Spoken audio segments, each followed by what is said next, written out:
Hello everyone, I'm Ranger Kelsey, and I'd like to welcome you to Dinosaur National Monument. Today, we are going to be dining with dinosaurs.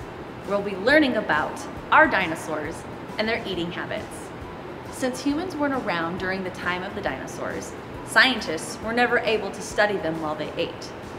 So today, we're going to be looking at something a little more tangible that we can actually see. But first, think about your favorite animal. Visualize your favorite animal. Think about its eating habits. Does it eat meat? Does it eat plants? Does it eat both? What's something that we can look at on this animal to determine its eating habits? Its teeth. Teeth are something that scientists will look at to determine a dinosaur's eating habits. By studying fossilized teeth, we can determine if a dinosaur is an herbivore, a plant eater, a carnivore, a meat eater, or an omnivore, an animal that eats both. So today, we're going to be looking at the teeth of our dinosaurs that once roamed the area 145 million years ago, back when Dinosaur National Monument was in the late Jurassic. Let's look at this set of teeth. Do these teeth look like they belong to a plant eater or a meat eater? While they may look long and sharp, they're actually about as thick as a pencil, and therefore too thin to withstand the tearing of meat. These teeth belong to Diplodocus. Diplodocus was a large sauropod dinosaur with teeth that acted like the tines of a rake, gathering loose plant material into its mouth and most likely swallowed it whole, with little to no chewing. Now let's compare our Diplodocus teeth with another tooth. Does this new tooth look like a plant eater or a meat eater tooth? When you set them side by side, this new tooth is a little bit longer, quite a bit thicker, but you'll also notice that it comes to a very distinct point, and it even has a serrated edge on the side. This is a tooth of a carnivore, and in this case, it belongs to an Allosaurus.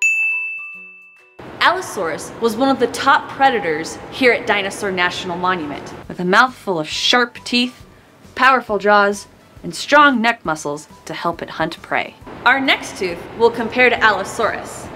When you look at them, you'll notice they're about the same length. However, this new tooth is a little bit thicker. It also has a rounded edge and a smooth, spoon-like shape to it. This tooth belonged to Camarasaurus. Camarasaurus was another plant-eating sauropod that lived in the area. When you compare it to Diplodocus teeth, you'll notice that they're a little bit thicker.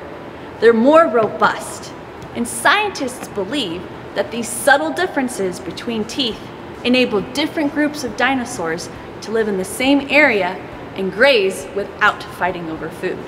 Camarasaurus, having the stronger teeth, most likely consumed tougher vegetation compared to Diplodocus. Our last dinosaur will be looking at more than just the teeth. Look at this cast or copy of a Stegosaurus skull.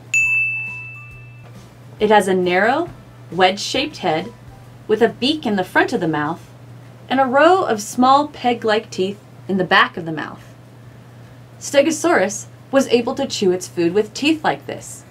It even had cheeks to keep its food in its mouth while chewing. With a specialized mouth, Stegosaurus could chew its food better than other herbivores, Diplodocus and Camarasaurus. After observing different types of dinosaur teeth, think about your own teeth. Are there any differences? Are there any similarities? Would you want to trade any of your teeth for Diplodocus teeth? Or would you want to have a mouthful of Allosaurus teeth? Or would you rather just eat with your own teeth when you have dinner with your family tonight? With that, I'd like to thank you guys for joining me and my hungry dinosaurs here at Dinosaur National Monument, and we hope to see you soon.